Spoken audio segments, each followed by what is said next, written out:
Steve Hansen and Noi Volkov are two ceramic artists that are greatly influenced by artists of the past.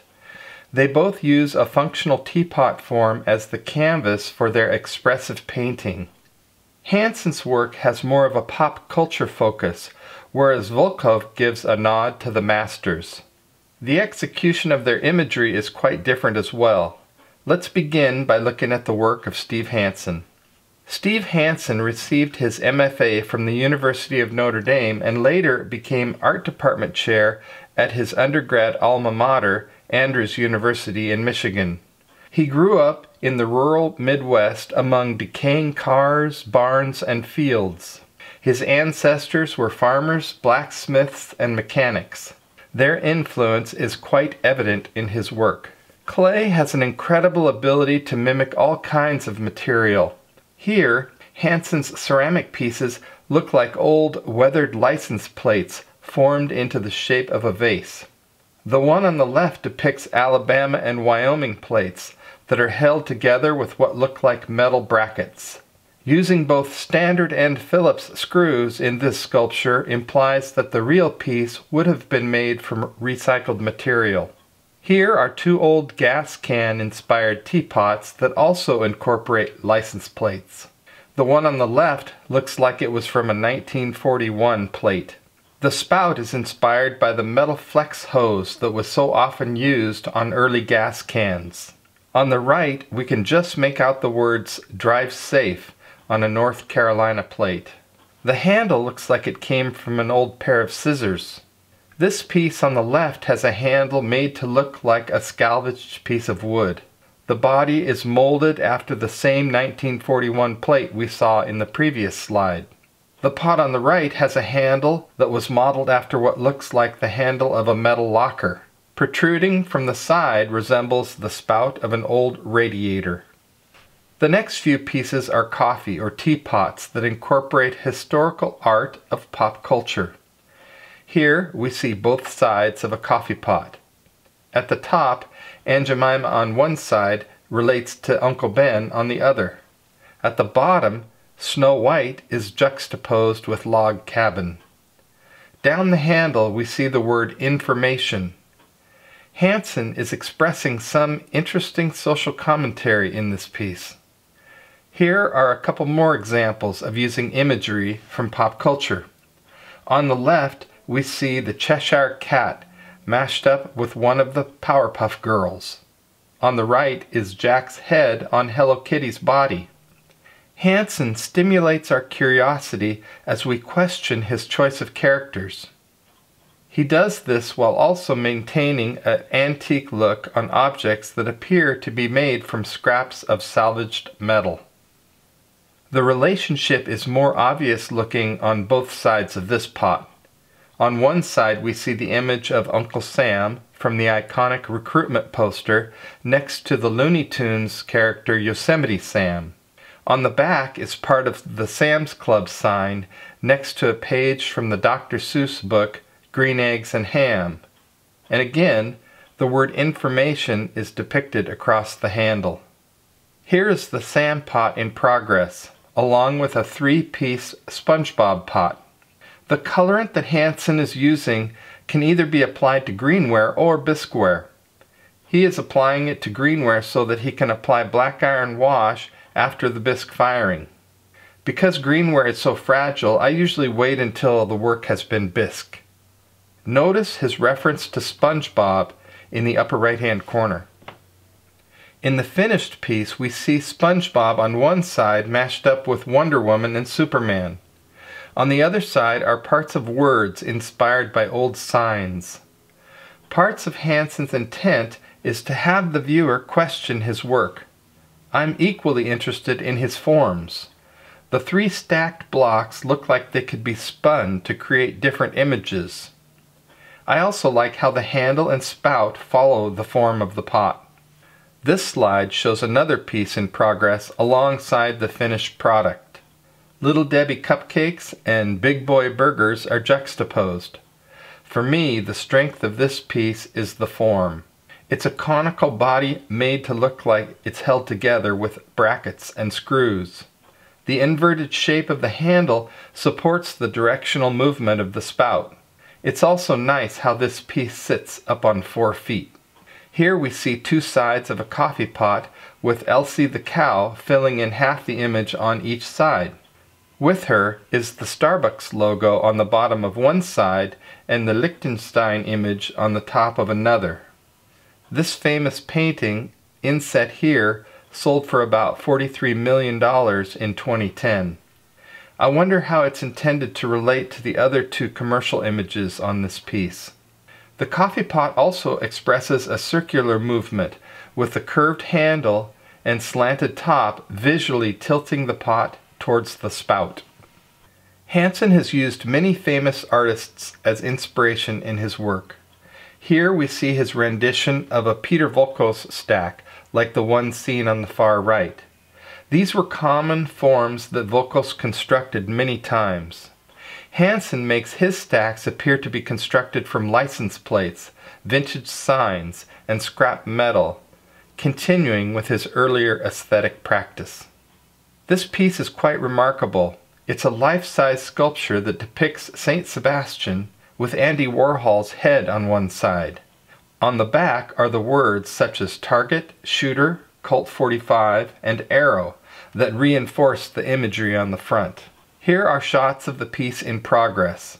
At the base of the middle image, we see scissors and a cutout template that give clues to Hansen's process. If I was going to attempt to make something on this scale, I would probably construct it in sections that could be fired separately and then reassembled later.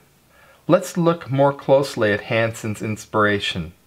This image of Saint Sebastian was painted by Peter Paul Rubens in 1614.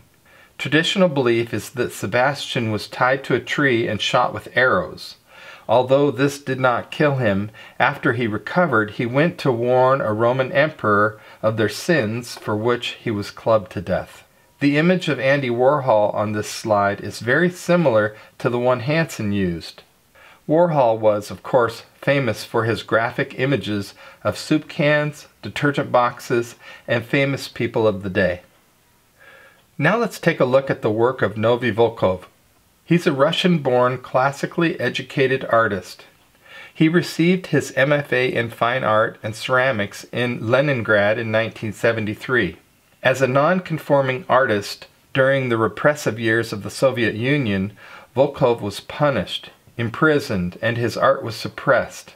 With the arrival of Gorbachev in 1985, Volkov was allowed to express himself through his art and was granted permission to emigrate into the United States. The piece on the left is the front and back side of an oddly shaped teapot with a very small handle and spout on a very large bulbous body. We see Mona Lisa on one side and Marilyn Monroe on the other, both wearing masks. Adding to the confusion is a Bugs Bunny finial on a miniature lid.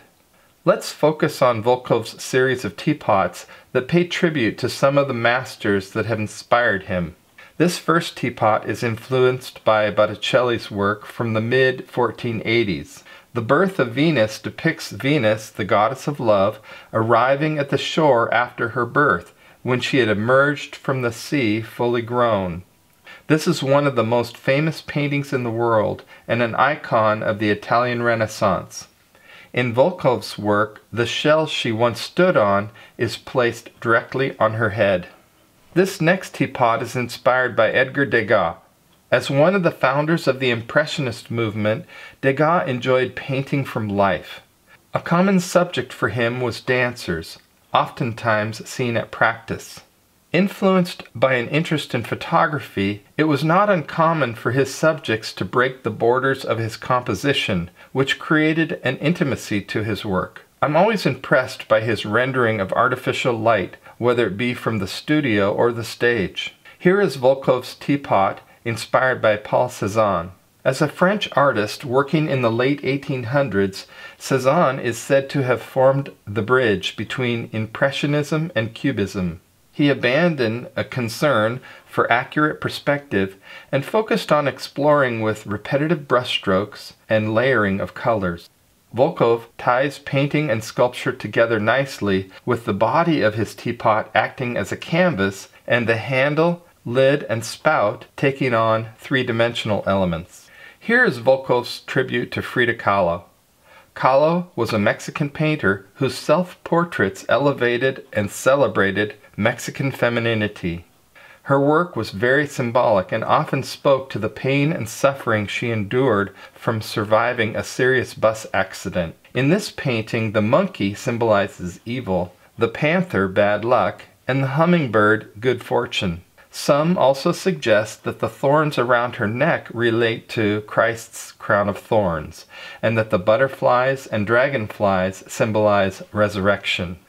Volkov's teapot, inspired by Vincent van Gogh, ties together imagery from three of his paintings. The handle, in the shape of an ear, depicts part of the scene from Starry Night. The lid is a rendition of a sunflower from one of Van Gogh's series, and the body of the teapot, one of Van Gogh's self-portraits. The fact that Van Gogh suffered from mental illness and once cut off his ear has become a prominent part of his story. That may be why Volkov has it so prominent in this piece and reoccurring in others. For example, this pot, inspired by Marc Chagall, also includes that reference. Chagall has been considered the quintessential Jewish artist of the 20th century and the last survivor of the European modernists. His paintings are well known for the dreamlike imagery depicting life in his native Russian village. He was greatly admired by his contemporaries for his understanding and use of color.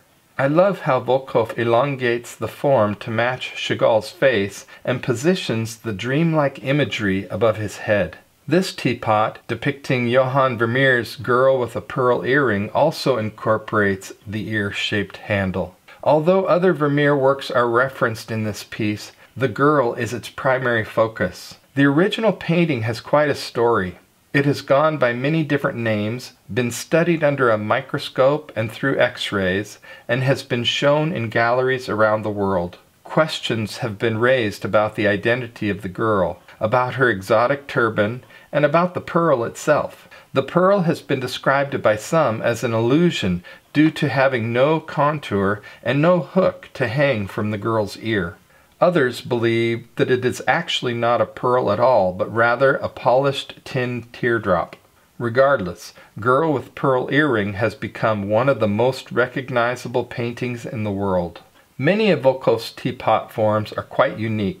This example, paying tribute to Joan Miro, ties the abstract forms of the pot to the pictorial images in Miro's work. Born in Barcelona, Miro was known for his work based on surrealism. He was fascinated by the subconscious mind with imagery that was childlike. A recurring subject in his work was his cat, which can be seen here in both Volkov's teapot and Miro's painting.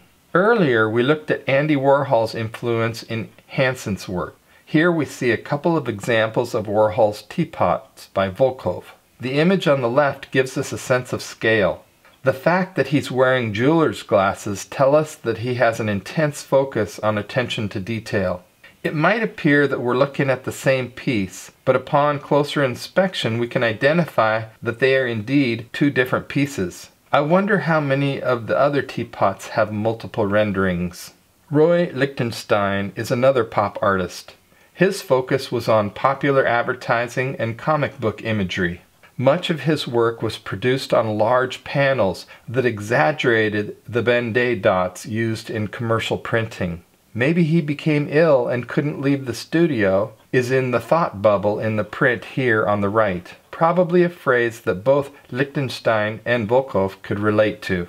Henri Matisse was a French painter known for his use of color, flattened forms, and decorative patterns. He worked with a group of other artists that because of their wild brushstrokes, bright colors, and unconventional compositions were known as the Fauves, which in English translates to wild beasts. I think Volkov did a nice job of capturing those ideas in both form and surface treatment with his teapot commemorating Matisse. Dance at Bougival is a painting by Pierre-Auguste Renoir. It depicts two dancers surrounded by a lively group of café-goers in a French village just outside of Paris. It's admired for the way Renoir depicts natural light, expresses movement, and draws the viewer into the subjects with a bold use of color on the hats the couples wear. Volkov's teapot here definitely captures the intimacy expressed in Renoir's work. Volkov depicts how Gustav Klimt was influenced by Japanese art and design with his teapot in the form of a kimono. Klimt is probably best known for his painting titled The Kiss.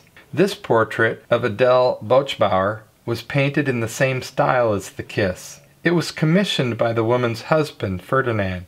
Ferdinand was a Jewish banker and sugar producer. In 1941, the Bochbauers lost everything to the Nazis, including this painting. After many years of legal battles, in 2006, Ferdinand's niece won back ownership of the painting.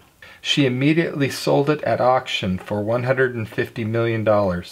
The original choker depicted in the painting has an equally sordid history. Volkov uses the Mona Lisa in other works, but here the Leonardo Da Vinci inspiration comes from Woman with an Ermine. I like how the headband on the woman separates the lid from the pot, and the ermine forms the spout. Her gaze off to the side creates curiosity for the viewer. Some believe that she's looking at the man who commissioned the piece. The ermine was a traditional symbol of purity and moderation, in part because it was believed that it would rather face death than soil its white coat, and because it would typically only eat once a day. Boris Kustadev and Noi Volkov both studied classical art in Russia, and although 80 years apart, this may be the reason Volkov feels a connection with Kustadev. As a child, Kustadev grew up fatherless and poor. His mother rented a small wing of a wealthy family's house. It was there that he got the inspiration to represent a lifestyle in his art that was not really his own. Volkov's teapot brings the cat close to the subject, enhancing the sense of mutual affection. The last couple of examples illustrate an additional dimension. Here we see some of Volkov's teapots that combine inspiration from various artists, including Da Vinci, Van Gogh, Magritte, and Dali. These pieces add an element of curiosity. I wonder why he chose to combine these specific images. And here we have teapots that appear to interact with themselves. They also include material other than clay. In the Dali piece on the left, Volkov used real hair for the head and mustache. The teapot on the right is a self-portrait that includes a mulch material inside the form. Both examples incorporate visual suspension as an element of tension in the work. Steve Hansen and Noi Volkov are two amazing artists that have taken inspiration from both classical and commercial works from the past. Their voice is bold and whimsical. Each of them have a portfolio that is much more broad than what I've shared with you here today. If you find their work as interesting as I do, I encourage you to further research these two masters of clay. Thank you for watching.